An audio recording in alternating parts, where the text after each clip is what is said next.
Ever wondered how a Greek tradition became a global showcase? Let's dive into how the Olympics became a phenomenon. Our story begins in ancient Greece, around 776 BC in Olympia. Here, the first Olympic Games were held to honor Zeus, the king of the Greek gods. Athletes competed in events like running, wrestling, and chariot racing, all for the glory and a simple olive wreath. These games were not just sports, they were a vital cultural and religious event for the Greeks. But as centuries passed, the ancient Olympics faded away. In 393 AD, Roman Emperor Theodosius banned the games as part of his efforts to suppress pagan rituals.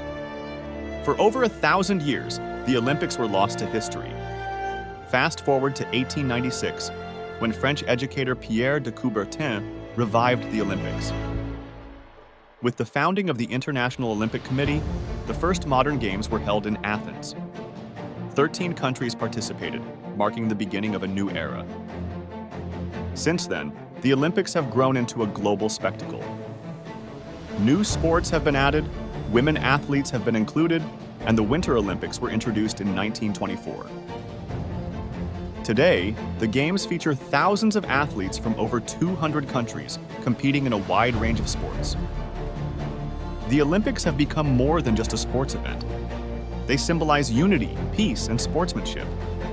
With the iconic Olympic rings representing the unity of 5 continents and the Olympic torch symbolizing the spirit of the Games, the Olympics inspire millions around the world. From its ancient origins to its modern-day grandeur, the Olympics continue to celebrate human achievement and bring the world together through sport. What's your favorite Olympic moment?